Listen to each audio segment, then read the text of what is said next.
Best selling books की summaries के लिए 5 गोल्डन रूल्स। ये गारंटीड है कि जो भी लॉ ऑफ कॉन्सिक्वेंसेस को प्रैक्टिस करता है वो इवेंचुअली सक्सेसफुल हो जाता है।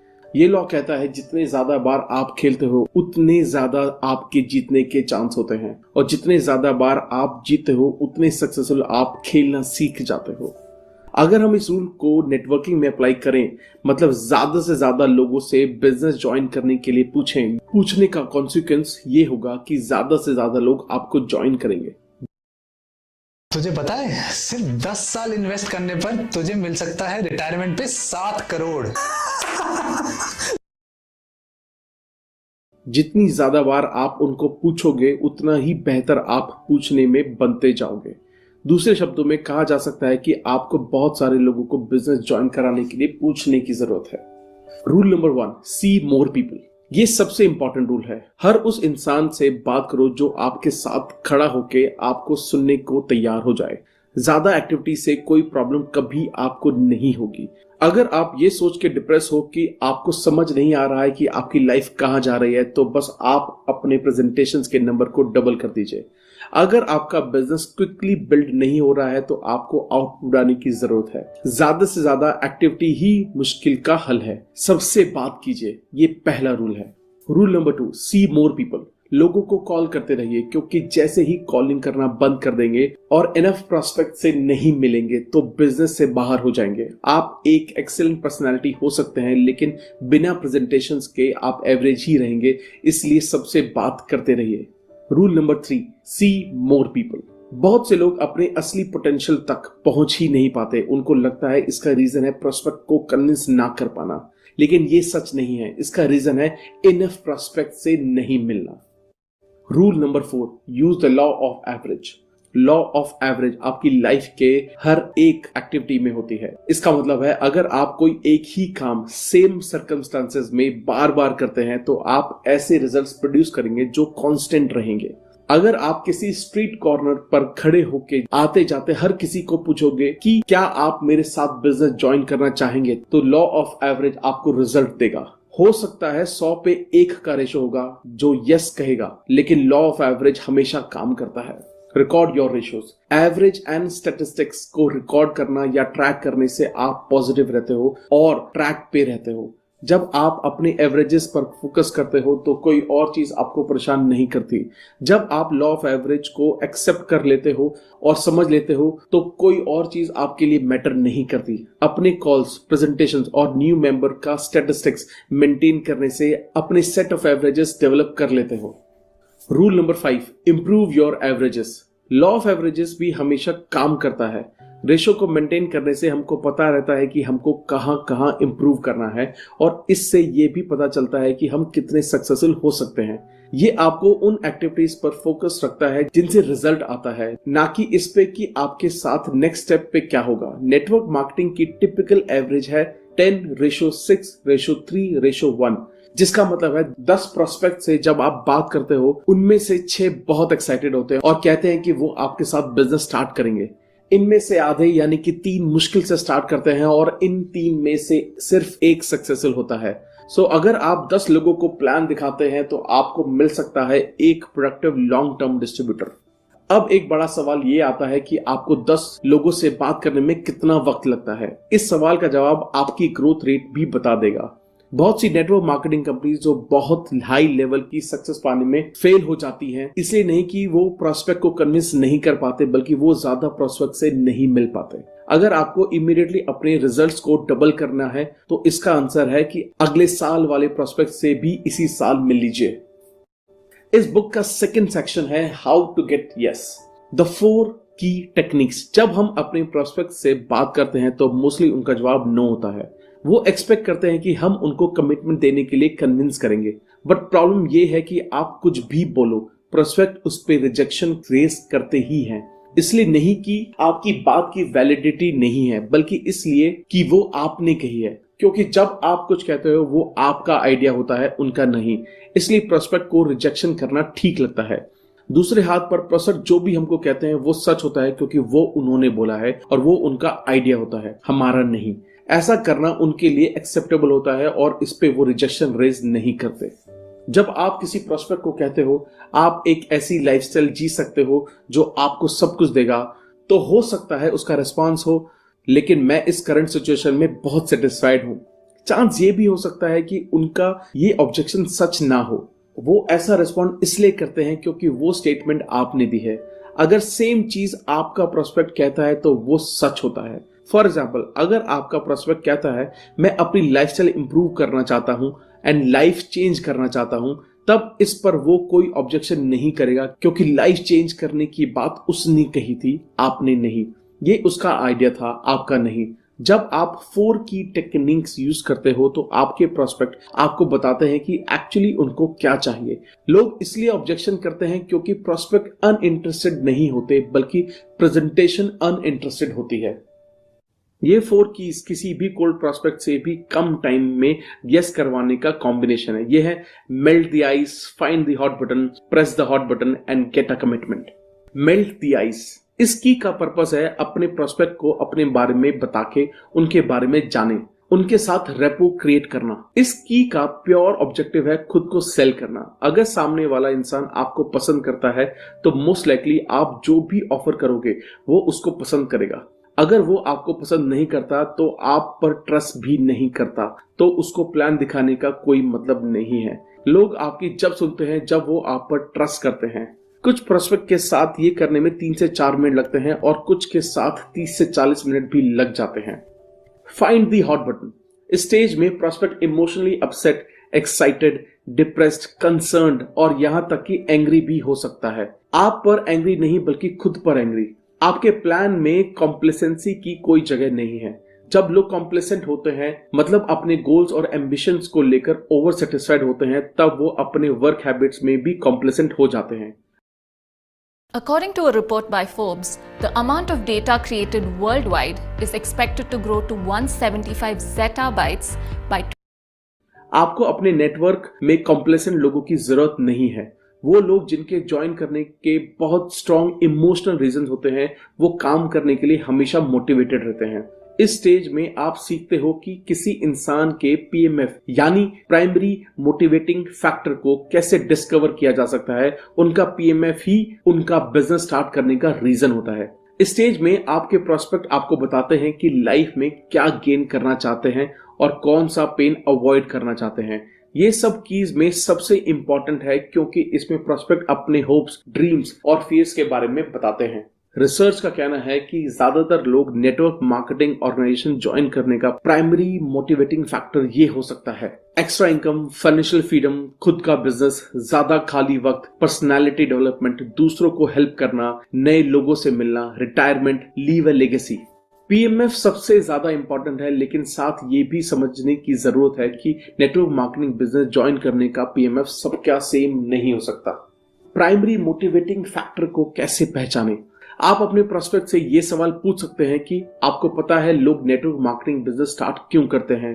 जब वो बोले नहीं, तब आप उनको सारे रीजंस की लिस्ट दिखा सकते हैं और उनसे दोबारा पूछें कि वो क्यों ज्वाइन करेंगे।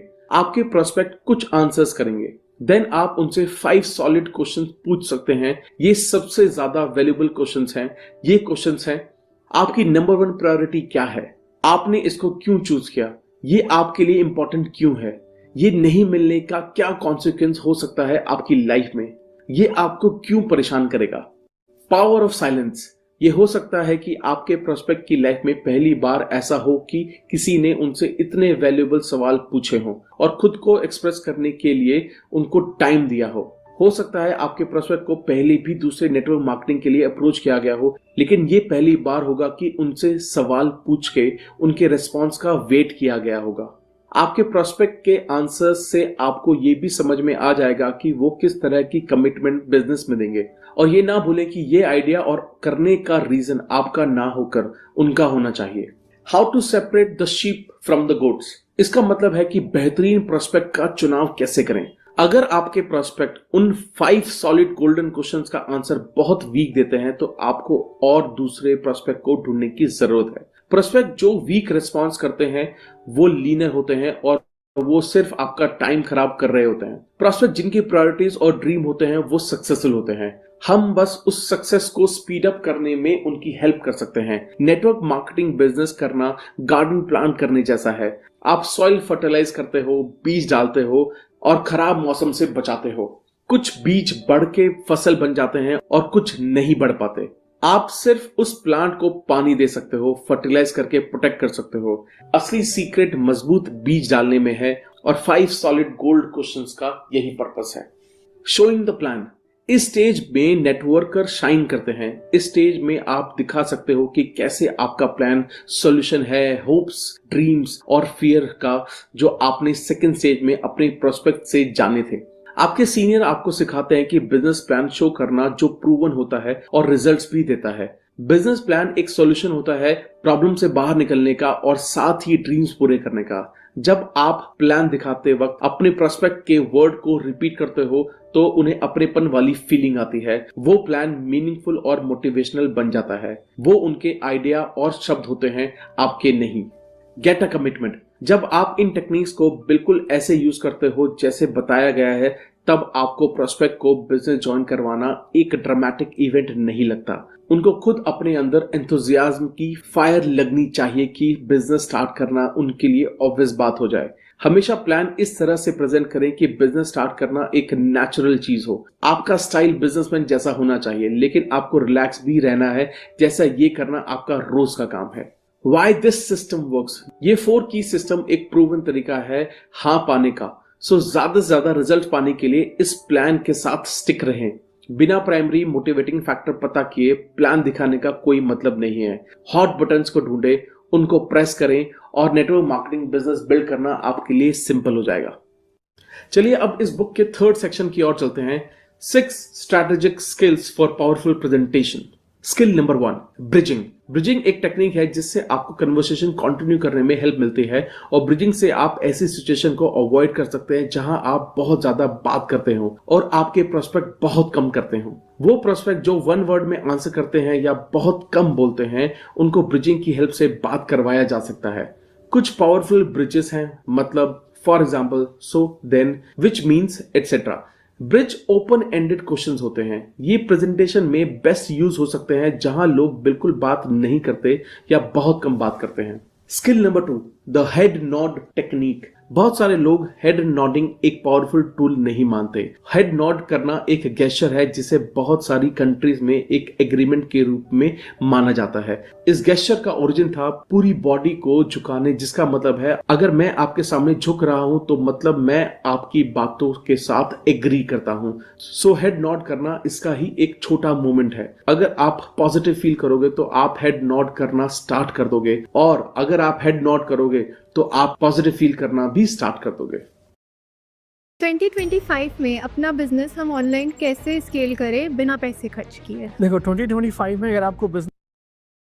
Skill number 3, minimal encourages. जैसे जैसे हमारे प्रोस्पेक्ट बात करें, हमको उन्हें मिनिमल एनकरेजेस की हेल्प से एनकरेज करते रहना चाहिए। इसमें आता है I see, really, tell me more. Minimal encourages की हेल्प से आपको डबल इंफॉर्मेशन मिल सकती है। मिनिमल एनकरेजेस, हेड नॉड और ब्रिजिंग के कॉम्बिनेशन से एक बेस्ट प्रेजेंटेशन डिलीवर की जा सकती है।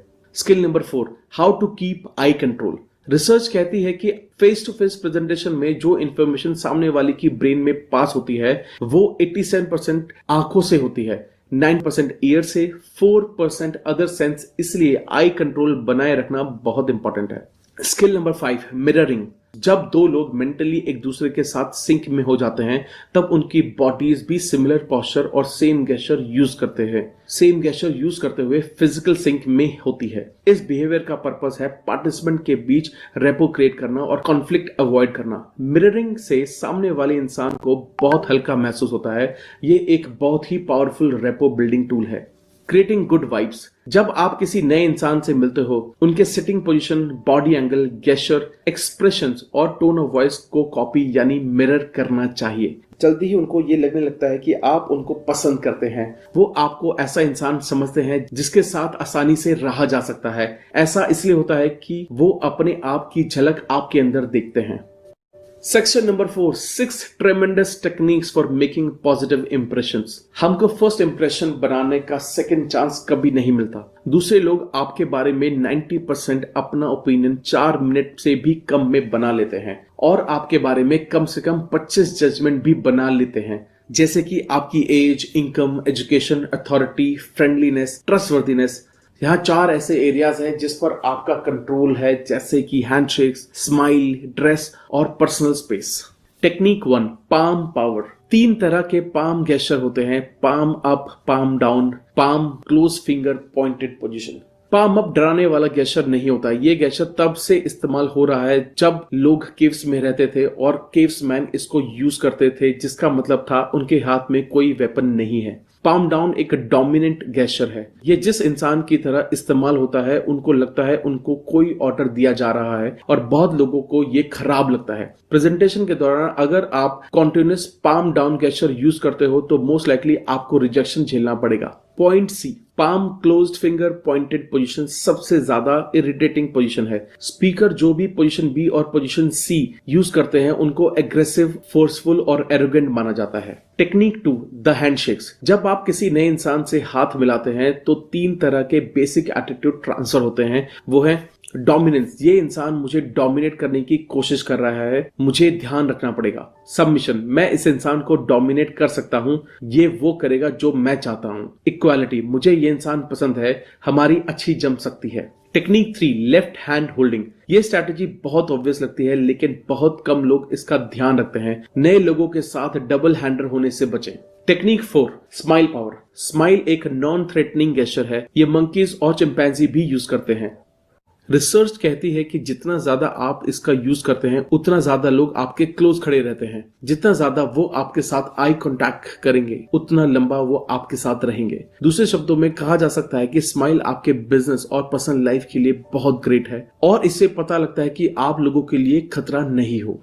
Technique 5, territorial respect. हम अपनी बॉडी के आसपास एक स्पेस बबल बना सकते हैं जिसको पर्सनल स्पेस कहते हैं। इस बबल की विड्थ डिपेंड करती है पॉपुलेशन डेंसिटी पर और इस पर कि हम किस कल्चर से आते हैं। फॉर एग्जांपल, वो लोग जो middle class English speaking countries में बड़े हुए हैं उनको पर्सनल स्पेस कम से कम 46 सेंटीमीटर का चाहिए होता है, इसलिए वो हमेशा आपसे 1 मीटर की दूरी पर खड़े होते हैं। अगर आप किसी के पास खड़े हो और आप नोटिस करो कि वो इंसान बार बार पीछे हो रहा है तो आपको थोड़ा डिस्टेंस बनाने की जरूरत है। ये उनका इनडायरेक्ट तरीका है कहने का कि उनके कंफर्ट के लिए उनको इस स्पेस की जरूरत है।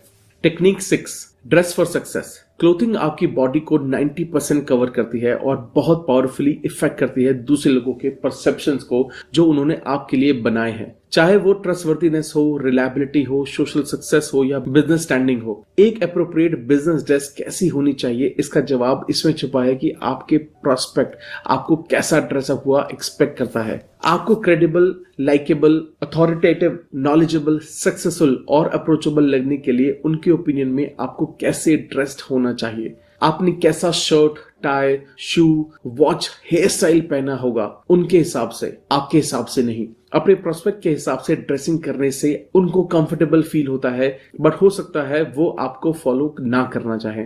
याद रखें, आपके प्रोस्पेक्ट का ओपिनियन यहाँ बहुत इंपॉर्टेंट है कि हमें उनके हिसाब से तैयार होना चाहिए।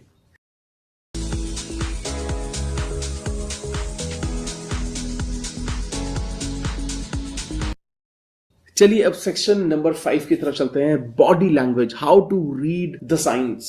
ओरिजिनल बॉडी लैंग्वेज रिसर्च और हजारों दूसरी स्टडीज का कहना है कि फेस टू फेस प्रेजेंटेशन में मैसेज का इम्पैक्ट आपके लिसनर्स पर कुछ ऐसा होता है। Words 7 to 10% of total impact, vocal 20 से 30% of total impact, body language 60 से 80% ऑफ टोटल इम्पैक्ट। इससे पता चलता है कि जिस तरह आप दिखते हो, आपके गेस्चर, स्माइल, इन सब का बहुत इम्पैक्ट होता है उस एटीट्यूड पर जो दूसरे लोग आपको शो करते हैं। जिस तरह आप अपनी बात कहते हो, आप क्या बोल रहे हो, इससे बहुत ज्यादा इंपॉर्टेंट है कि आप अपनी बात कैसे कह रहे हो। The 3 rules of clusters. Rule number 1, reading clusters. Body language में भी वर्ड्स, सेंटेंसेस, फ्रेजेस और पंक्चुएशंस होती हैं। हर एक गेस्चर एक सिंगल वर्ड की तरह है जिसके कई अलग मतलब हो सकते हैं। किसी एक गेस्चर का सिर्फ एक मीनिंग नहीं हो सकता। फॉर एग्जाम्पल, सिर खुजाने का कई मतलब हो सकते हैं, जैसे स्वेटिंग, अनसर्टेनिटी, फॉरगेटफुलनेस या lying. Rule number 2, consider the context. Gesture को उन कंटेक्स्ट में समझना चाहिए जिनमें वो हुए हैं। फॉर एग्जाम्पल, आर्म्स और लेग्स क्लोज रखने को डिफेंसिव कल्चर समझा जाता है, लेकिन ये वो इंसान भी कर सकता है जिसको ठंड लग रही हो। Rule number 3, acknowledge cultural differences. एक गेस्चर जिसका मतलब एक कंट्री में कुछ है, उसका मतलब दूसरी कंट्रीज में बिल्कुल अलग हो सकता है। फॉर एग्जाम्पल, रिंग गेस्चर का मतलब ज्यादातर वेस्टर्न कंट्रीज में होता है ओके और गुड, लेकिन फ्रांस में इसका मतलब होता है जीरो और नथिंग भी होता है। जापान में इसका मतलब पैसा होता है और कुछ कंट्रीज में इस गेस्चर का मतलब सेक्सुअल इंसल्ट भी होता है।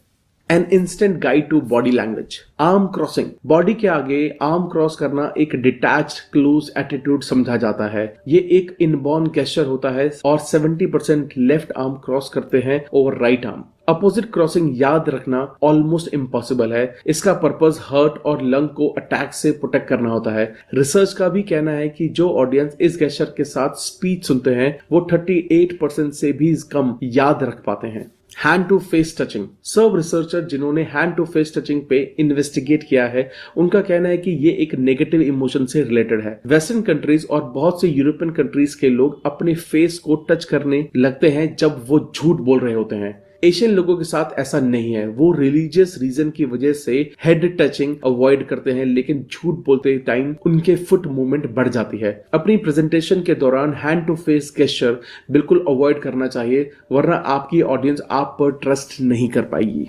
Positive body signals. The head tilt. हम अपना सर तब हिलाते हैं जब हम सामने वाले की बात में इंटरेस्टेड होते हैं। अगर आपका प्रोस्पेक्ट हेड टिल्ट कर रहा है तो प्रेजेंटेशन कंटिन्यू रखें। अगर उसका सर एक ही जगह स्ट्रेट है या झुका हुआ है तो आपको कुछ टॉपिक चेंज करने की जरूरत है। Sucking glasses. ये गेस्चर यूजुअली तब होता है जब इंसान किसी डिसीजन पर पहुंचने की कोशिश कर रहा होता है। ये ग्लासेस, पेन या पेंसिल किसी से भी किया जा सकता है। Negative body signals. Both hand behind head. ये गेस्चर ज्यादातर मेन यूज करते हैं और इसका मतलब समझा जाता है कि मुझे इन सब बारे में सब पता है, मुझे अपने सारे जवाब मिल गए हैं। ये या तो कॉपरेशन का गेस्चर हो सकता है या कंप्लीटली डिबेट का। डिपेंड करता है कि गेस्चर किस कंटेक्स्ट में यूज हुआ है। Critical evaluation. ये गेस्चर लिसनर की क्रिटिकल थॉट के बारे में बताता है। इसमें इंडेक्स फिंगर को पॉइंट करते हैं चीक की तरफ, थंब सपोर्ट करता है चिन को और मिडिल फिंगर माउथ पे या माउथ के साइड में होती है। Slow hand rubbing. हैंड रब की स्पीड बताते हैं कि पर्सन के इंटेंशन क्या है। फास्ट हैंड रबिंग करने वाला इंसान एक्साइटेड हो सकता है अबाउट द प्लान और आउटकम। स्लो हैंड रबिंग तब इस्तेमाल होती है जब इंसान अपने पर्सनल बेनिफिट्स के बारे में सोच रहा होता है या जो ये सोचकर कि वो डिस्कशन से कितना पैसा कमा सकता है। इस किताब से सिस्टम के ट्रेजर को अनलॉक करने की कीज मिलती हैं जिनसे सक्सेस की स्पीड को बढ़ाया जा सकता है। इस बुक में कही गई हर बात प्रूवन है और टेस्टेड है, जो इमीडिएट रिजल्ट्स देती है। सब कुछ काम करेगा अगर आप काम करोगे। सो set your goal and go for it. Thank you. जल्दी मिलेंगे एक नई वीडियो के साथ। दोस्तों, अगर ये वीडियो आपको अच्छी लगे तो इमीडिएटली इस वीडियो को लाइक करें और कमेंट बॉक्स में अपने व्यूज लिखें।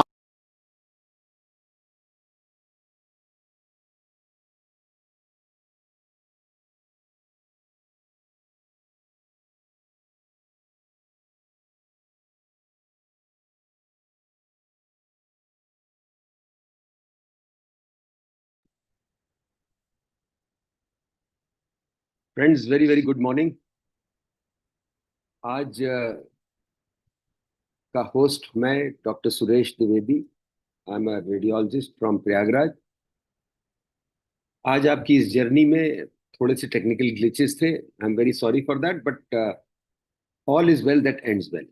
सो आपने एक बहुत ही अच्छी बुक के उसके देखा कि किस तरीके से आई थिंक नेटवर्क मार्केटिंग के लिए this is the ultimate book. So आज के इसको समराइज करने के लिए एज यूजुअल जैसे संडे को समराइज करते हैं, हमारे साथ होते हैं डॉक्टर मानवेंद्र त्रिपाठी। तो I would request doctor Manvendra Tripathi to summarise this book please. Doctor Manvendra Tripathi. Thank you sir. मेरा जो है वीडियो नहीं ऑन है और मैं यस अब हो जाएगा sir. Thank you sir, thank you. Sir definitely सबसे पहले तो बहुत थैंक्स कि अल्टीमेटली ये बुक मैंने पहली बार पढ़ा है और पहली बार सुना है, तो I am indebted to that community जिसके पार्ट होने के नाते से सीखने का अवसर लगा। ये व्यक्तित्व के निर्माण के साथ साथ इस व्यवसाय का जो सबसे सिग्निफिकेंट पॉइंट है उसके लिए सबसे ज्यादा इंपॉर्टेंट पार्ट के ये फैक्टर के रूप में है। अब अगर इसको कंसीडर के पार्ट में हम लें तो इस बुक में जो सबसे बड़ी चीज है कि चूंकि हम जिस व्यवसाय में हैं वो लोगों का व्यवसाय है, और अगर लोगों का व्यवसाय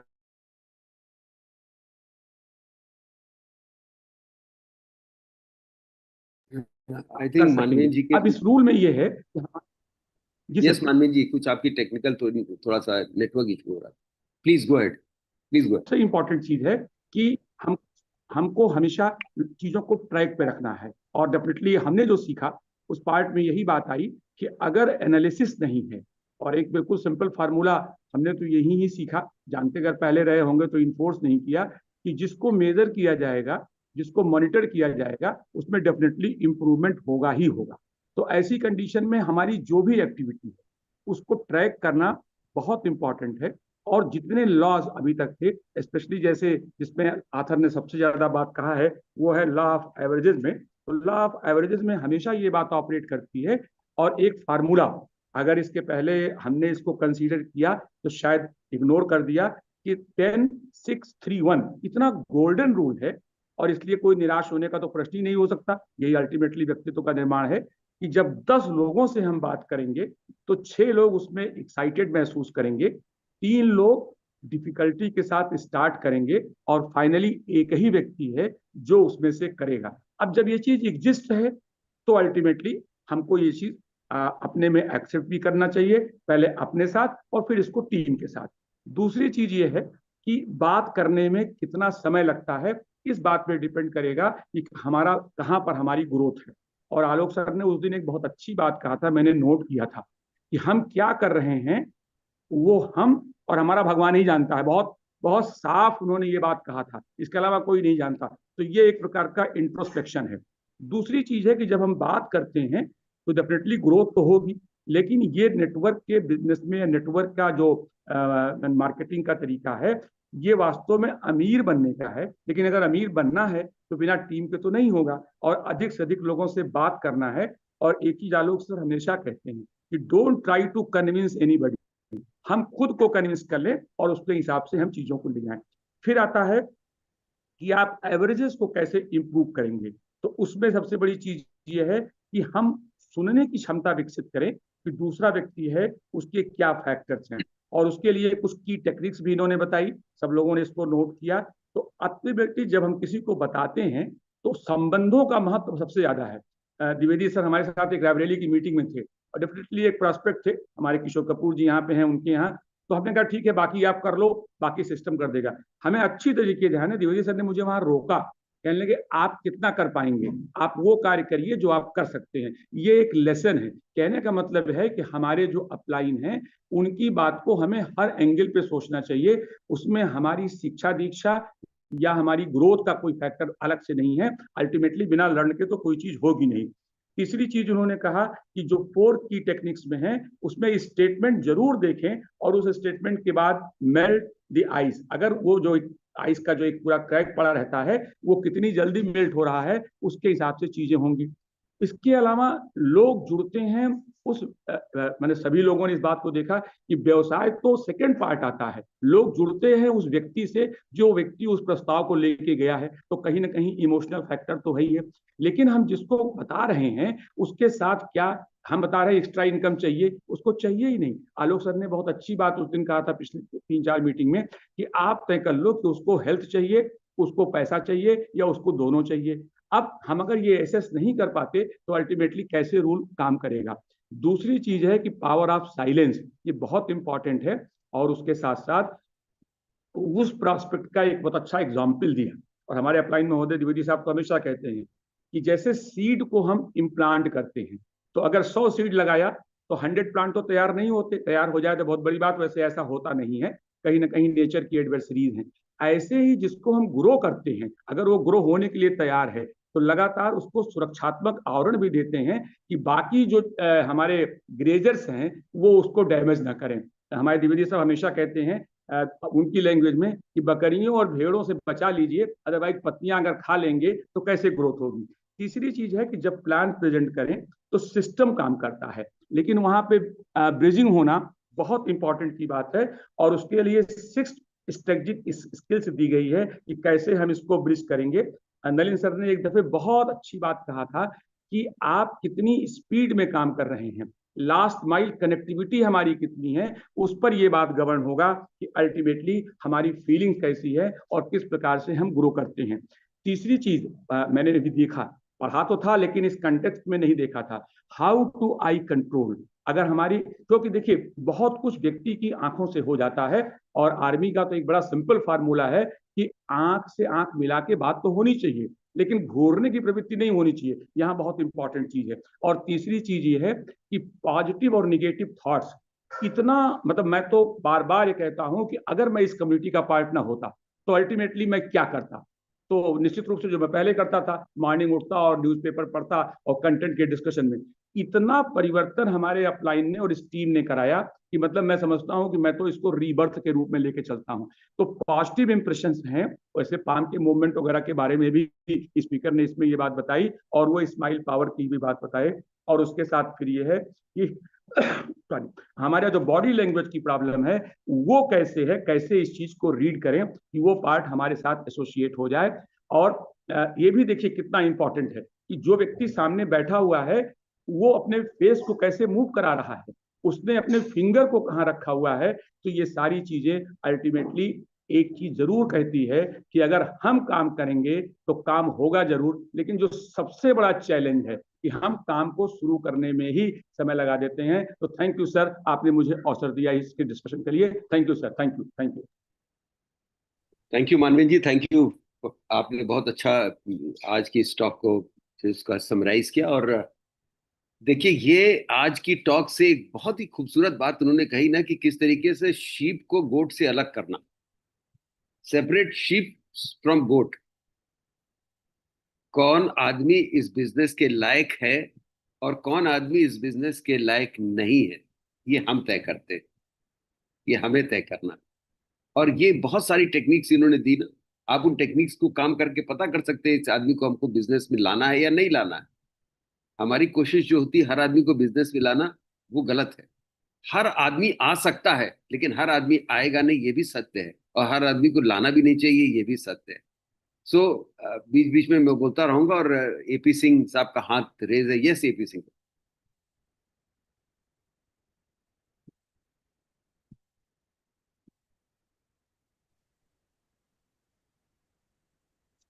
थैंक जी यू सर। बोले। प्रणाम प्रणाम प्रणाम सर। मैं अखंड प्रताप सिंह, प्रयागराज से। बहुत ही जबरदस्त ऑडियो सीडी थी।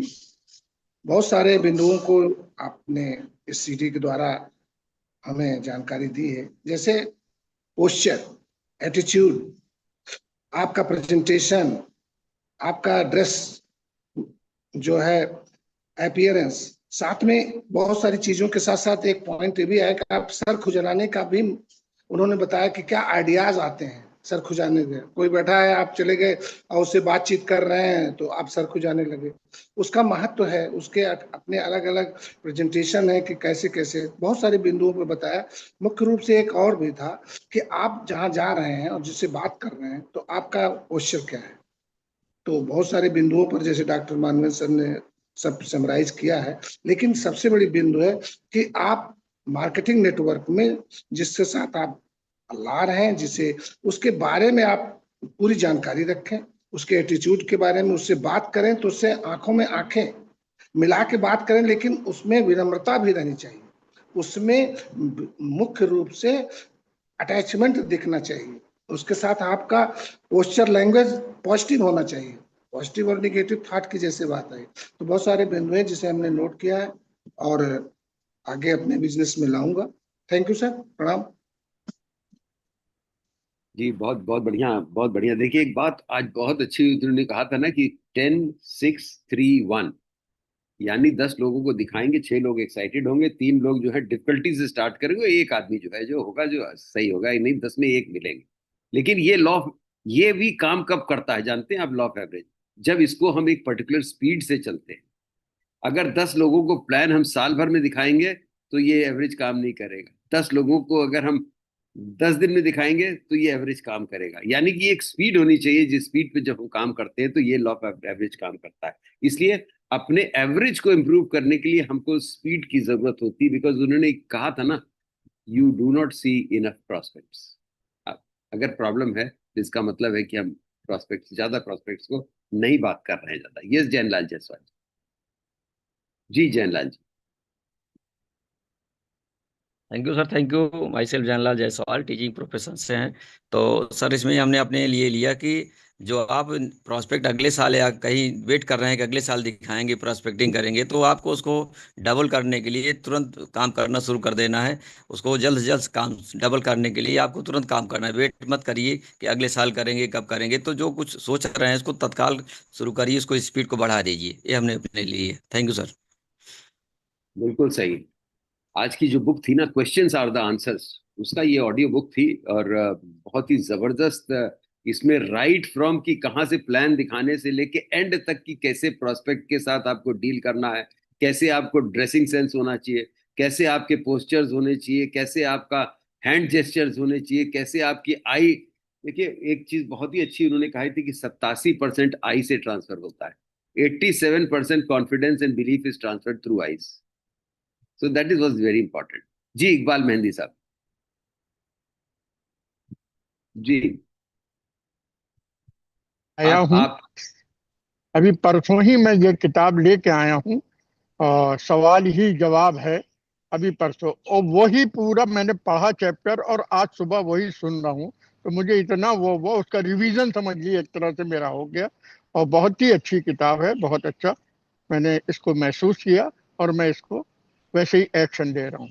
Thank you sir. To all, everyone, and sir and ma'am. My name is Sunita Saroj from Mugra Basapur, Jaunpur. आज तो सर हम बहुत एक्साइटेड है क्योंकि हमारे मेंटोर सर हमारे यहाँ आने वाले हैं और हमारा बिजनेस बढ़ाने वाले हैं और सबको यहाँ पे अवेयर करेंगे हेल्थ के प्रति। तो आज का सर हम ये टेक मीन्स अपने लिए कि जो जैसे जल्ला सर कहें कि हमें जो एक साल बाद करना है वो आज ही से हम शुरू कर दें और कल का इंतजार ना करें। जितने जल्दी हम 10 लोग से आज एक हफ्ते में अगर हम बात कर लेंगे तो हमारा निश्चित ही डेफिनेटली हम ग्रो करेंगे। और जैसे कि कहते नहीं कि हर किसी को समझ में नहीं आएगा ये प्लान, और हर किसी को ये बिजनेस प्लान बताना भी नहीं है, और जिसको समझ में आए उसी को बताना है और उसी को लेके चलना है। ऐसे कि नहीं कहते हेल्थ, जैसे कि हेल्थ ही, जैसे हम हेल्थ से ही लेके चलते हैं सर। बिजनेस हर कोई नहीं करना चाहता है, लेकिन हमको समझना है सर कौन इस बिजनेस को एक्सेप्ट करना है, किसी करना है, उसी को लेके चलना है और हमें टाइम वेस्ट नहीं करना है। Thank you sir. बस हम यही कहना था सर, जो करना है कल तो आज ही से स्टार्ट कर दें। Thank you sir, thank you. Thank you Sunita ji. और बिल्कुल जबरदस्त तरीके से प्रमोट कीजिए आज की मीटिंग जो है ना। और ये विश्वास हमको रखना है कि देखिए मीटिंगें तो बहुत बार हुई होंगी, डॉक्टर द्विवेदी भी बहुत बार आए होंगे, लेकिन हमें ये विश्वास रखना है कि आज कुछ अलग हो सकता है ना। और आज मतलब आज में ही सारी शक्ति है, कहीं पर भी हम देखेंगे तो। राइट। तो नेक्स्ट हम देख रहे हैं कि राहुल का हाथ है। Rahul please unmute yourself.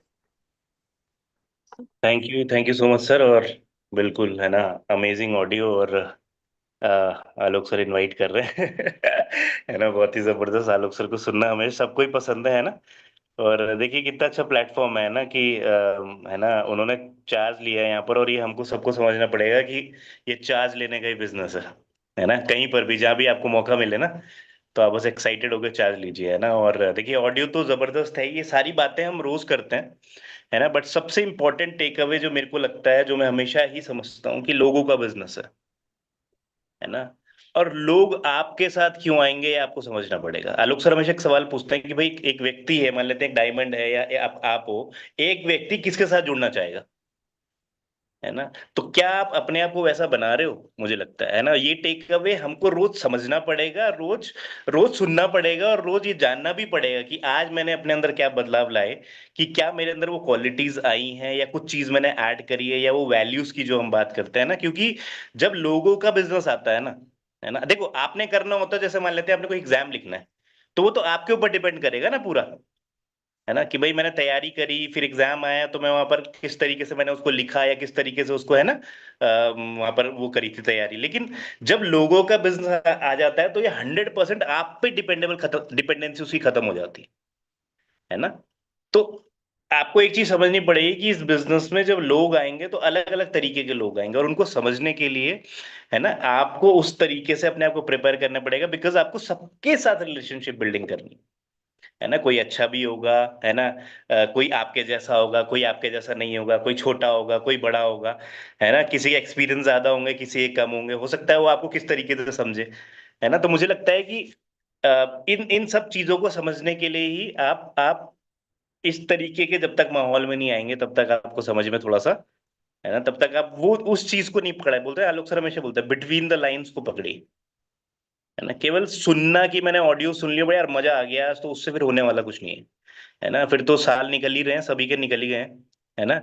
But मुझे लगता है कि इस बार जैसे आलोक जी ने बोला है कि, है ना, ये 12 महीने और जो ये बाकी बचे हुए इस महीने के दिन है, इसमें अलग करना पड़ेगा कुछ, है ना। और रिलेशनशिप बिल्डिंग, है ना, जब लोगों की बात आती है तो रिलेशन की बात आती है, क्योंकि बिजनेस कोई ज्वाइन नहीं करता, मैं बता रहा हूँ, है ना। ये मेरा भी एक्सपीरियंस रहा है, आलोक सर बोलते हैं, हमने भी ये फील करा है, लोग आपको ज्वाइन करते हैं, है ना। वो क्वालिटीज, वो वैल्यूज, वो सारी चीजें, वो लीडरशिप, जो भी आप कह लो उसको, जो भी आप, है ना, बेस्ट टू बेस्ट अपने आप को कर सकते हो। तो प्लीज, है ना, आई रिक्वेस्ट कि ये जो बाकी बचे हुए दिन है ये प्रिपरेशन के लिए आप मान सकते हो, और अगले 12 महीने में उस तरीके से कीजिए कि आखिरी 12 महीने है ना। So thank you so much and back to sir. That's great. बहुत बहुत I am so sorry, network चला गया था, नेटवर्क जाने की वजह से this problems. Sorry sir, Alok sir को चार्ज लेना पड़ा, उसके लिए आई एम सो सॉरी। और अब मैं इनवाइट करूंगा मुकेश सिंह जी को। Mukesh Singh ji please.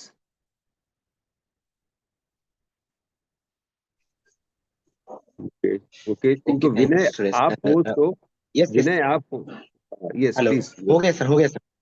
Ji. Thank you sir, thank you. और गुड मॉर्निंग आप सभी को, सुबह सुबह का नमस्कार। बहुत ही जबरदस्त बुक का ये आपका टॉक रहा आज का। ठीक है, मैंने बुक पढ़ा हुआ है, लेकिन जैसे अभी मेहंदी साहब ने बोला ना, नया बुक मैंने खरीद के लेकर आया मैंने, तो रियली नया बुक खरीद कर फिर दोबारा पढ़ने का कुछ अलग ही मतलब होता है फिर। तो इस बुक का हम दोबारा फिर पढ़ेंगे फिर। जो इन्होंने रेशियो जो दे रखा है, 10:6:1 का जो रेशियो दे रखा है, ये हर जगह में उसमें होता है, मतलब अप्लाई होता है। हमने कभी किसी वहाँ पे लिखा भी है, उन्होंने उस बुक में लिखा भी है कि जो बंदा बेचने वाला होता है, जो गली में बेचने वाला होता है, वहां भी होता है कि 10 अगर घर जाता है ना, 10 घर नॉक करता है, तो वहां भी रेशियो दे रखा है कि इतना घर लोग दरवाजा खोलते हैं, इतना घर लोगों से बात करते हैं, इतने आदमी उससे वो करते हैं, इतने आदमी, 1 से 2 आदमी बोल रहे हैं, तब परसेंटेज रेशियो हर जगह काम आते हैं मेरे। तो ये बिजनेस, हमारी इस बिजनेस पे अप्लाई होती है, ठीक है, डेफिनेटली अगर। और उस बुक में ना, अगर दोबारा उस बुक में फर्स्ट पेज है, उसमें एक पिक्चर दे रखा है। तो उस पिक्चर को अगर हम अलग अलग जब मूवमेंट में देखते हैं ना, अलग मूवमेंट, तब हमें पता चलता है उसमें क्या वर्ड लिखा हुआ है। ठीक है, वर्ड मुझे ध्यान नहीं आ रहा क्या वर्ड लिखा हुआ है, तब जाकर पता चलता है। हम अलग अलग डिग्री में जाकर 360 डिग्री में या 180 डिग्री में करके कर्व करके देखें, तब जगह पता चल पाता है। तो उसी तरह में कस्टमर को, जैसे अब इस लीडर ने बोला था कि हमें आइडेंटिफाई करना पड़ेगा, लोगों से बात करना पड़ेगा कि किस तरह का बंदा है, हमारे बिजनेस में आने लायक है या जस्ट हमें मतलब घुमाने वाला बंदा है। तो उस, यस, आलोक सर ने लिखा, थैंक यू सर। तो उसमें हमें कस्टमर को पहचानना पड़ेगा, आइडेंटिफाई करना, तब जाकर हम उससे आगे बात किया जा सकता है। ठीक है, और वो पहचानने का वही तरीका उन्होंने बता रखा है, जो ड्रीम का उन्होंने अलग करके कर में देखा हुआ। मैं कल का एक एक्सपीरियंस कल मैं गया था, कहीं पे गया था, मैं बाई ट्रेन कहीं पे गया था, तो जस्ट दर्शन करने के लिए गया हुआ था, तो अच्छा रहा, काफी दर्शन अच्छा रहा। तो वहाँ पे बीच में एक सफर में मेरे साथ एक जस्ट पार्टनर मिले थे, सीट पे बैठे हुए थे, मिले थे। तो वो बंदा रोहतक से थे और पुलिस डिपार्टमेंट में थे, ठीक है। तो हमने जस्ट बात किया, हेलो हाय किया, फिर सर कैसे हो, क्या चल रहा है सब, तो बिल्कुल बढ़िया चल रहा है भाई। तो वो बोले कि आप क्या करते हो, हमने मैं ऐसे ऐसे बताया कि मैं इंश्योरेंस सेक्टर में हूँ और साथ में पार्ट टाइम एक और बिजनेस करता हूँ मैं, ऐसे ऐसे बात। तो हम बताया, डिटेल बताया उनको। फिर हमने बोला कि आप क्या करते हो, तो बोले कि मैं पुलिस डिपार्टमेंट में हूँ। और हमने, ओके बहुत बढ़िया। और हमने, सर उनके लड़का भी साथ में था, तो मेरा लड़का एमबीबीएस पढ़ाई कर रहा है। तो हमने, कहाँ से पढ़ाई कर रहा है, तो बिहार सहरसा से पढ़ाई कर रहा है। बोले बहुत बढ़िया है सर, आप हमारे मतलब एरिया से पढ़ाई कर रहे हैं। जब अपना घर का नाम बताया हमने, हमारा एरिया है, तो बोले कि आपके एरिया से मेरा लड़का भी पढ़ाई कर रहा है। मैं चलो बहुत बढ़िया है, बहुत अच्छी बात है। हमने फिर उनसे क्वेश्चन किया कि आप बिहार सहरसा में क्यों भेजा उसको अपने। लोग तो बिहार से लोग दिल्ली आते हैं, बॉम्बे आते हैं, कलकत्ता आते हैं, आप सहरसा में इतने वो एन टी के थ्रू, मतलब एन ट्रिपल ई के through, sorry I triple E के थ्रू वहाँ सिलेक्ट होकर वहाँ पे गया हुआ था। हमने चलो सब बहुत बढ़िया, बधाई है सबको से। और फिर हमने जब बिजनेस प्लान के बारे में बात की, ऐसे ऐसे बात की, तो जो अ, हमारे पास से ऑलरेडी इस फील्ड में पुलिस से रिलेटेड बहुत लोग हैं अभी। आज तो बहुत मैं ब्लेस फील करता हूँ कि सर का प्लान भी है, एम एन बलौदी सर का प्लान भी है मेरा। तो ठीक है, मैं काफी ब्लेस फील कर रहा था, उसी समय तुरंत मैसेज आ गया था मेरे पास, तुरंत मैसेज आ गया बलौदी सर का प्लान है मेरा। हमने बहुत अच्छी बात है। तो आज मैं इनको इन्वाइट भी किया हूँ मैं, ठीक है, इस प्लान में 925 प्लान में फिर। और एक और मैंने उनको जो अपना अमन सरकार जो पुलिस में है, उनको और मैंने डिटेल बताया था कि ऐसा ऐसा वो लोग भी काम कर रहे हैं, फिर एक्स पुलिस मैन वो भी है फिर। तो काफी वो इंटरेस्ट लिए और बोला कि मुझे एक बार डिटेल मुझे शेयर करना, और डेफिनेटली मैं इसमें ज्वाइन करूंगा। आज का प्लान में ज्वाइन करें। तो ये मेरा कल का एक्सपीरियंस था। Thank you, back to host. Thank you Mukesh ji, बहुत बढ़िया आपने बात कही कि आपने, सबसे अच्छी बात यह है कि जिस जिस का प्लान है वो पुलिस डिपार्टमेंट से थे और आपने उन्हीं के लोगों को इनवाइट किया, दैट इज वेरी गुड। आज के आज की टॉक में एक बहुत ही इंपॉर्टेंट बात उन्होंने कही थी कि ये business plan is a solution. आप जो है किसी की प्रॉब्लम का सोल्यूशन है, ये उसके ड्रीम्स का सोल्यूशन है। क्या हम जब प्लान दे रहे हैं तो उसका सोल्यूशन, हम उसकी ड्रीम्स और प्रॉब्लम्स का सोल्यूशन समझ के दे रहे हैं उसको, that is also very important.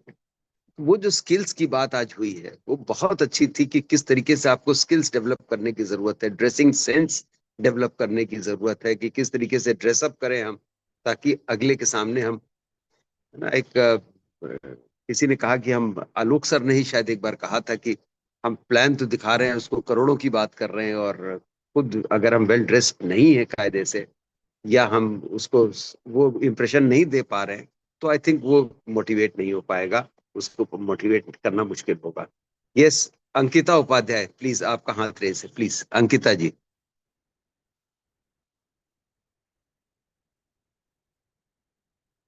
Ji Ankita, Ankita Upadhyay. Good morning everyone.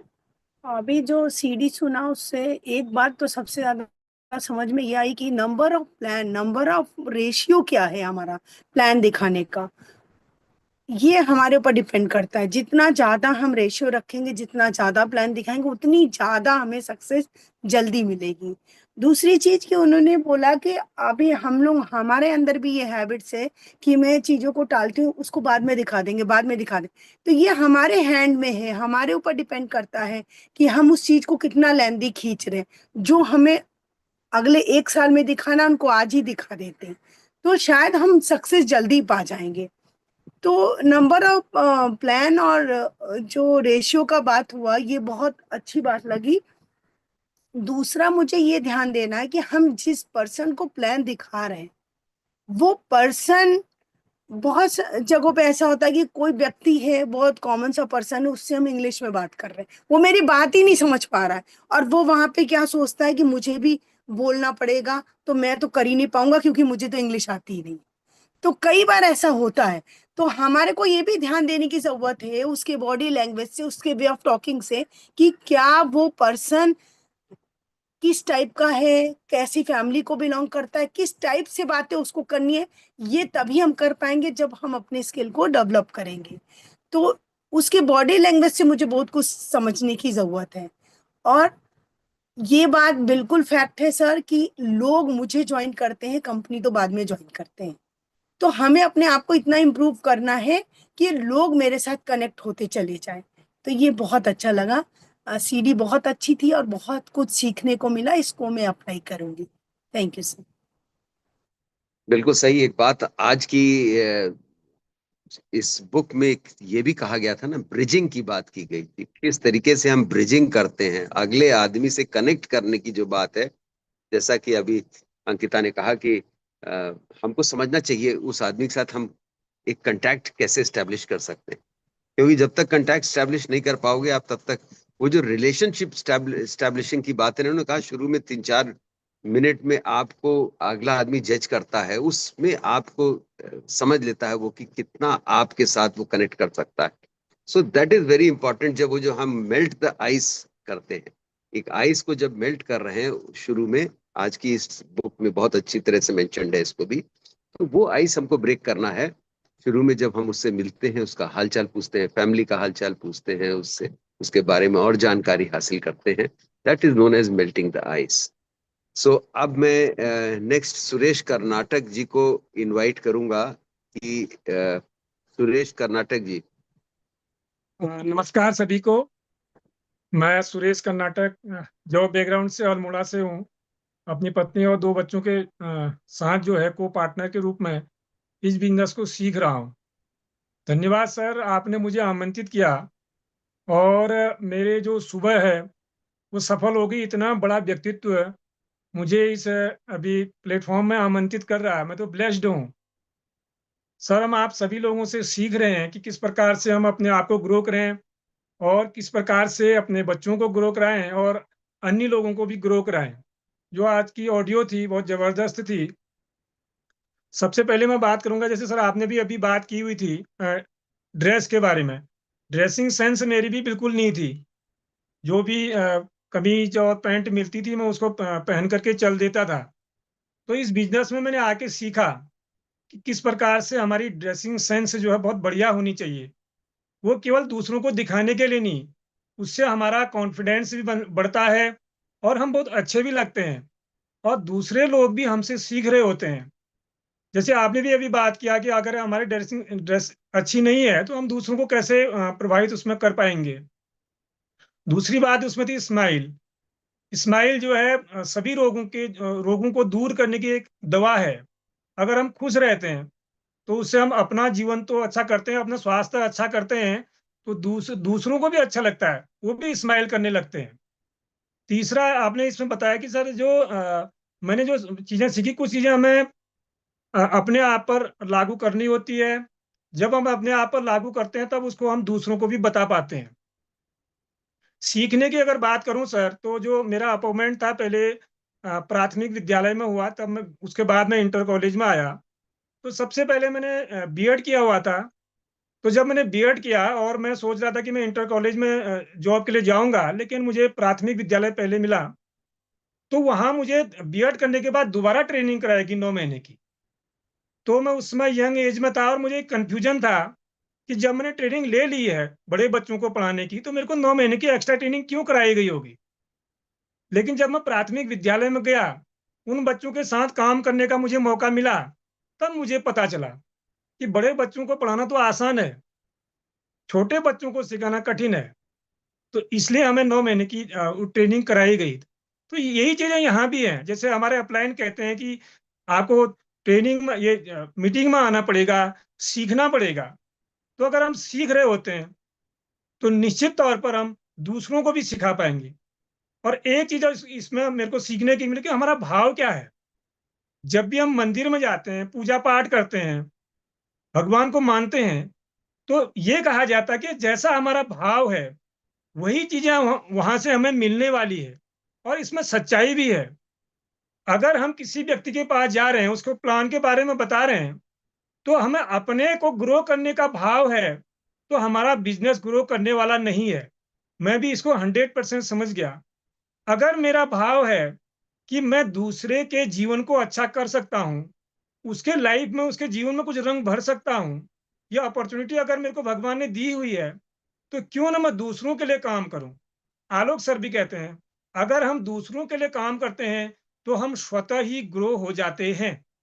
धन्यवाद सर, आपने आमंत्रित किया। इतना अच्छा प्लेटफॉर्म ये मिला हुआ है। मैं मंडे से सैटरडे तक जो है इसको वीडियो सुनता हूँ, जो आपने यूट्यूब जो लिंक दिया हुआ है, और संडे को मेरे को बोलने का मौका मिलता है। धन्यवाद सर। थैंक यू सुरेश कर्नाटक जी, बहुत अच्छी बात कही कि स्किल्स तो बहुत जरूरी है, ट्रेनिंग बहुत जरूरी है, बस सीखना बहुत जरूरी है। ये बात सच होती है, क्योंकि हर बार इसीलिए ट्रेनिंग दी जाती है। सो अब मैं एक बार पुनः जो है अपने मेंटोर से, अपने गाइड से, अपने कोच से सॉरी फील करते हुए, बिकॉज ही हैड टू, उनको ये काम करना पड़ा। मैं सादर उनको इनवाइट करने से पहले 2 सूचनाएं देना चाहूंगा कि एक, आज तो MN बलोदी और उषा बलोदी जी की आज एक मीटिंग जो 9:25 पे जो मीटिंग होती है, उस पे जो ओपन मीटिंग है उसमें ये जबरदस्त स्पीकर्स हैं। इसको बहुत अच्छी तरह प्रमोट करने की जरूरत है। और दूसरा जो है, इलाहाबाद में हेल्थ एंड वेलबींग मीटिंग है, जिसमें कि हमारे NL यादव जी जो हैं उसके स्पीकर हैं। तो इन दोनों मीटिंग्स में, इलाहाबाद की जो फिजिकल ओपन मीटिंग है उसमें आज हेल्थ एंड वेलबींग की है, अपॉर्चुनिटी मीट है, जिसमें कि बहुत अच्छा प्रमोशन की जरूरत है, ज्यादा से ज्यादा लोगों को लाने की जरूरत है। तो अब मैं without any further delay, I would like to invite our host, our mentor, our coach, जो कि हर काम में आगे होते हैं, and he leads by example, none other than Mr. Alok Upadhyay. Sir, thank you doctor Dwivedi. और बिल्कुल बहुत जबरदस्त ऑडियो बुक, और इसको बार बार सुनने की भी जरूरत है। मैं जरूर इनकरेज करूंगा आप लोगों को, दोस्तों सबको, क्वेश्चन आर दी आंसर्स, है ना, सवाल ही जवाब है, इसको बिल्कुल मंगा के पढ़ने की जरूरत है बार बार, है ना, बार बार हर लाइन अंडरलाइन करने की जरूरत है। क्योंकि हम सब लोगों ने इन्हीं दो बुक से, एक कॉपी कट मार्केटिंग है जिससे हमें कॉन्सेप्ट समझ में आया कि कितनी बड़ी चीज हमारे हाथ में आ गई है, कंपाउंडिंग क्या होती है ना, किस तरह से हम समय को मल्टीप्लाई कर सकते हैं, और दूसरा क्वेश्चन आर दी आंसर्स, है ना। और इसके बाद यदि जरूरत पड़ेगी तो सिर्फ एक और बुक की जरूरत पड़ेगी, that would be skill with people, है ना, लेट्स गिव ब्लेंड। ये 3 किताबें अपने आप में सब कुछ है ना। क्योंकि होता है कि जब हम, देखिए, इस किताब में एक ही चीज बताई गई है कि हमें आंसर नहीं करना, हमें हैंडल करना, है ना। और बहुत अच्छी बुक, मतलब, है ना, बहुत कम पन्नों की बुक है, और बहुत अच्छे से आत्मसात हम इसको कर सकते हैं, सीख सकते हैं। अब दूसरी चीज हमको ये समझना है दोस्तों, देखो, बाहर वाले को हम दिख रहे हैं सेलर्स, है ना। बाहर वाले को हम क्या दिख रहे हैं कि हमारे पास न्यूट्रलाइट है, हमारे पास आर्टिस्ट्री है, हमारे पास कुछ प्रोडक्ट्स हैं। ऐसे ही दिखता है ना हम लोग को, बाहर वालों को, कि हमारे पास प्रोडक्ट्स हैं। आप देखेंगे अपने परिवार वालों से भी आप पूछोगे, है ना, जो आपके अड़ोसी पड़ोसी हैं, जो रिश्तेदार हैं, जो जानते हैं आप एमवे में, तो उनसे आप पूछो कि भाई मेरे पास क्या है, तो बोलेंगे आपका प्रोडक्ट है बहुत अच्छे, एक कंपनी के साथ आप जुड़े हुए हैं, है ना। अब इसको समझना है आपने, देखिए, वो ये समझते हैं, लेकिन हम हैं क्या, इसको ध्यान से समझिए। वी ऑल आर कंसल्टेंट्स, और जब तक हम प्राउड फील नहीं करेंगे एज अ कंसल्टेंट, तब तक हम किसी को दे ही नहीं पाएंगे, क्योंकि उसको तो लग सेल्समैन ही रहे हो, ठीक है, छोटे सेल्समैन नहीं लग रहे होंगे, बड़े सेल्समैन लग रहे होंगे, है ना। भाई जो सब्जी का काम कर रहा है तो सब्जी का ही काम कर रहा है ना। अब चाहे वो छोटी सी दुकान दे रखी है उसने, या वो ठेली में बेच रहा है, चाहे वो बड़ी दुकान में बेच रहा है, काम तो सब्जी का ही कर रहा है ना। तो इस तरीके से जब तक हम समझेंगे नहीं, अब देखिए, इसको समझना है आपने, मैं थोड़ा सा समय ले रहा हूँ क्योंकि आज समय है हमारे पास, थोड़ा ध्यान से समझिए, क्योंकि एक ही बार समझना है, ये लाइफ में एक बार समझ लिया आपने, फिर हमेशा के लिए खत्म हो गई चीज। अब आप सोच के देखिए, हम 2-3 कंसल्टेंट की बात करते हैं, एक आर्किटेक्ट की बात करते हैं, एक डॉक्टर की बात करते हैं, है ना, और एक वकील की बात करते हैं, ठीक है। अब थोड़ा ऑनेस्टली समझिए इस चीज को, कि जब डॉक्टर के पास आप जाते हैं तो कौन सा प्रोडक्ट है उसके पास, क्या है, वो क्या देता है आपको, कुछ नहीं देता, कोई प्रोडक्ट नहीं। कुछ टूल्स होंगे उनके पास, वो टूल्स भी उनको और मदद करने के लिए है, कि यदि कोई बोल रहा है कि मेरे को फीवर है ना, या वो स्टेथोस्कोप उनके पास होगा, है ना, और या फिर वो कुछ टेस्ट करवाएंगे आपसे। एक्चुअली में जब वो प्रोडक्ट देंगे तो वो एज अ सॉल्यूशन देंगे, वो हमेशा आपसे उस तरह के क्वेश्चन पूछेंगे, प्रोडक्ट दिखाएंगे नहीं अपने, उनसे पूछेंगे कि भाई आप बताओ आपको क्या प्रॉब्लम है ना। और जब आप प्रॉब्लम बताएंगे तो अपने एक्सपीरियंस से उनको सॉल्यूशन बताएंगे, और फिर डेफिनेटली कुछ प्रोडक्ट लिखेंगे। बिना प्रोडक्ट्स के नहीं होता है, बिना सॉल्यूशन के नहीं होता है, बिना दवाई के नहीं होता है ना। और फिर आपको पता चलेगा, यार मैं सोच रहा था कि ये दवाई बेचते हैं, तो दवाई बेचते नहीं, दवाई के लिए तो अलग केमिस्ट बैठा हुआ, और एक नहीं है, सैकड़ों है है ना। तो ऐसे ही जब तक हम खुद नहीं समझेंगे, अब देखो, वकील है, वकील के पास आप जाते हो, उसके पास एक चैम्बर होता है, उस चैम्बर में कुछ किताबें रखी होती हैं, दैट्स इट, खत्म। अब वो छोटा चैम्बर हो सकता है, वो एक पेड़ के नीचे बैठा हो सकता है, वो एक बड़ा चैम्बर हो सकता है, that is a separate thing, वो अलग चीज। लेकिन हर वकील के पास क्या होता है, जब आप उसके पास जाते हैं तो आप उससे सवाल पूछते हैं, हाँ भाई साहब बताइए क्या प्रॉब्लम है ना, और फिर वो उसका सॉल्यूशन देता है। ऐसी आर्किटेक्ट आर्किटेक्ट को भी ईंट बजरी का काम नहीं कर रहा होता, सीमेंट का काम नहीं कर रहा होता आर्किटेक्ट, लेकिन उसके जो सॉल्यूशन वो देता है तो उसमें ईंट बजरी सीमेंट सरिया सब आता है ना, उसके बिना आर्किटेक्ट कुछ नहीं कर सकता। तो सबसे पहले तो आपको ये समझना है, क्योंकि ये मैं समझूंगा तभी मैं किसी को समझा पाऊंगा, है ना। और वहां पर ये बात आती है कि जब मैं किसी को बताता हूं, क्योंकि मुझे पता है कि 100% वो मुझे उसी रूप में देख रहा है, तब मैं वहां पर बात कर सकता हूं उन लोगों की जो उनके बैकग्राउंड के लोग हैं, और फिर आप उनको बता सकते हैं कि भाई साहब यदि ये सच में ये बेचने का सामान होता है तो क्या ये कर रहे होते, ये नासा के साइंटिस्ट कर रहे होते, ये सीए जो है ये कर रहे होते, है ना, ये फलाने डॉक्टर कर रहे होते। सिंपल, और कुछ भी नहीं है दोस्तों। एक्चुअली में जो बिजनेस है और जो लोग समझ रहे हैं उसमें गैप है, और यदि वो गैप मैंने खत्म कर दिया और यदि उनको समझाने में हम कामयाब हो गए तो हो गई जिंदगी भर के लिए एक एसेट बिल्ड। बाकी तो प्रोसेस है, कोई दिक्कत नहीं है, माइंडसेट है तो बन ही जाएगा ना बिजनेस, है ना। टाइम लगेगा, लेकिन टाइम तो लगता ही है। किस चीज में टाइम नहीं लगता बताओ ना जरा मुझे। जिस दिन उद्घाटन होता है कि आज यहाँ पर नींव रखी गई है पुल बनने की, नेताजी आते हैं तो उस दिन बन जाता है पुल के, है ना। दिल्ली से देहरादून सुपर हाईवे बन रहा है तो कब सुना था हमने? 5 साल पहले सुना था कि अब काम शुरू हो गया, अभी तक भी शुरू नहीं हुआ है। मतलब शुरू का मतलब अभी हम लोग अभी 1 साल शायद 6 महीने साल भर और लगना है। तो मेरा बोलने का मतलब है कि इस बिजनेस में भी आपको जिस दिन ये समझ में आ जाएगा कि मुझे राइट माइंडसेट वाले लोगों को लेके आना है ना, और मैं जब ये पहचानने लग जाऊंगा, देखो लेवल के हिसाब से लोगों को देखोगे तो कभी सफल नहीं हो पाओगे। आप माइंडसेट के हिसाब से लोगों को देखो, हो सकता है लेवल उसको मिल गया हो सकता है आपने कोई बंदा है उसके नीचे कोई अच्छा बंदा आ गया और वो 12% पे पहुंच गया, तो ये ऊपर वाला ही 12% में पहुंच गया।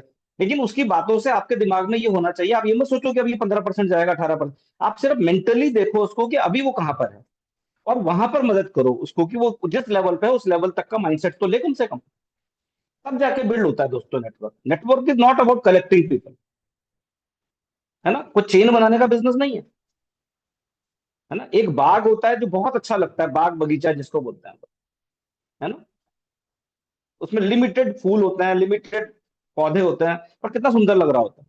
अच्छा सा आप ओन करते हैं उसको कि देखो मेरा है ये, है ना। और ऐसे एक जंगल होता है जिसमें पेड़ ही पेड़, फूल ही फूल, बड़े बड़े जंगली भी, ये भी वो भी, है ना।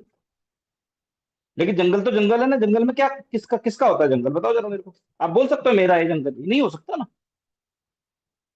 तो ये बिजनेस में डिफरेंट डिफरेंट तरह के लोग, और मैं इसलिए इतनी लंबी बात इसलिए मैंने की कि आज जब आप एमवे बिजनेस को बात कर रहे हो तो हम 27 साल पुराने बिजनेस की बात कर रहे हैं जो 27 साल पहले आ गया था। तो 27 साल में कैसे कैसे लोगों ने इस बिजनेस को किया, क्या किया, उन सबका आपको फायदा मिल सकता है।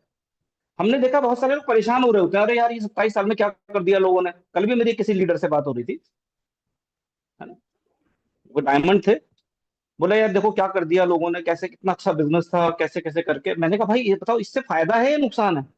बोला नुकसान ही तो है, अब हम जाते हैं तो लोग ढंग से सुनते नहीं, ज्यादा मेहनत करें। अरे मैंने कहा भाई ये बताओ ना, तुम तो डायमंड पहुंच गए तभी भी इतना नेगेटिव बात कर रहे हो, फायदा ही तो है। बोला फायदा कैसे है? मैंने कहा हमें तो लोग मिल रहे हैं जिन्होंने गलत तरीके से पहले काम किया था, अब उनको समझ में आ गया सही तरीका ये है, अब वो बोल रहे हैं हम करेंगे आपके साथ में बिजनेस। बोला अच्छा ऐसे होता है? मैंने कहा यार हद हो यार तुम, मतलब एक नए बंदे को, डायमंड से बात कर रहा हूँ सोच के देखो।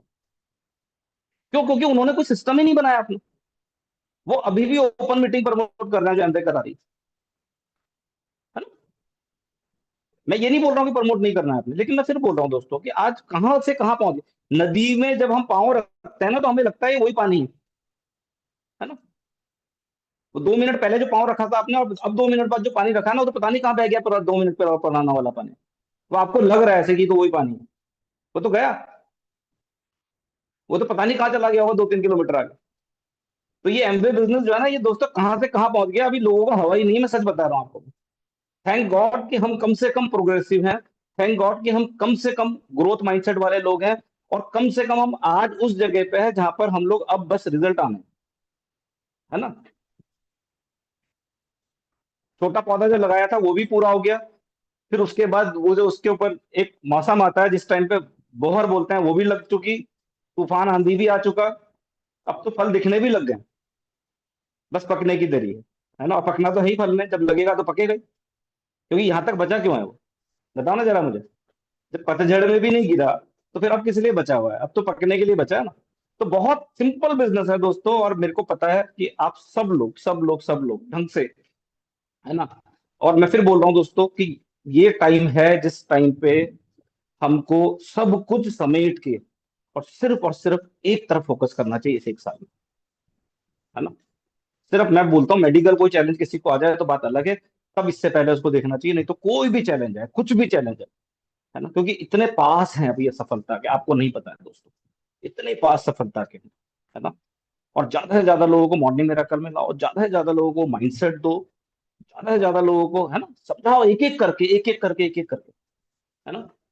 और फिर आप देखो दोस्तों इस बिजनेस में हमारी अपलाइन की मेहनत तभी तक थी जब तक हमको समझ में नहीं आया था बिजनेस। उसके बाद फिर हमने नहीं हाथ रखने दिया हमको, हमने कहा सर आप अपना करो, जो करना है सेकंड थर्ड लेग में हमें छोड़ दो, हम कर रहे हैं, है ना। क्या कमाल का बिजनेस है, सोच के देखो ना, है ना। वहां तक मदद करनी है बस, सिर्फ वहां तक। और उसके बाद तो फिर, है ना, जैसे आप देखे होंगे कभी ना कभी तो फंसे होंगे, कभी ना कभी आप, कभी रोड ब्लॉक रहा होगा, कभी गांव के बीच में गए होंगे, है ना। मैं तो कई बार फंसा हूं, है ना। खासकर जब हम लोग पंजाब में कहीं जा रहे थे और उस टाइम पे वो किसान आंदोलन चल रहा था, तो हम कितनी मदद मांगते थे किसी से, बोलते थे भाई बस वो सड़क, मेन सड़क तक पहुंचा दे, बस वो मेन सड़क तक पहुंचा दे, बस उस हाईवे तक पहुंचा दे, बस खाली। उसके बाद तो फिर हम जो है, फिर तो पता ही है रास्ता, है ना।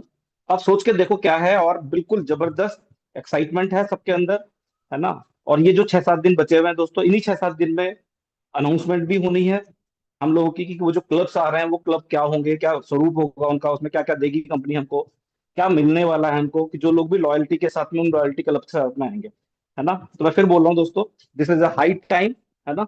बिल्कुल फोकस्ड होकर चलने की जरूरत है। तो मैं भावना हमेशा आप लोगों के साथ में है दोस्तों, और बिल्कुल we are also super duper excited for 9:25 AM meeting, क्योंकि पहली बार आप में से ज्यादातर लोग बलोदी जी को सुनेंगे, है ना।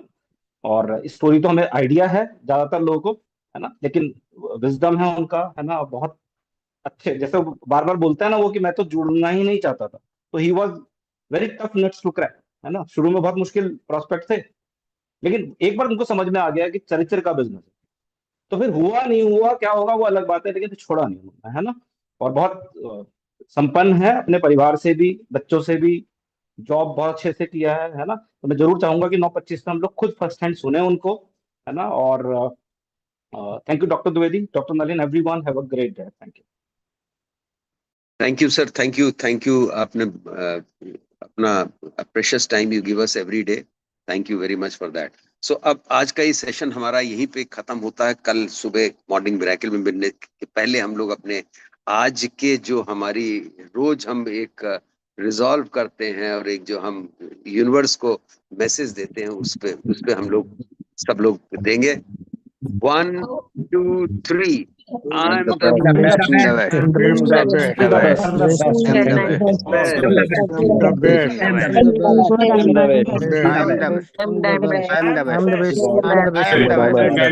the best.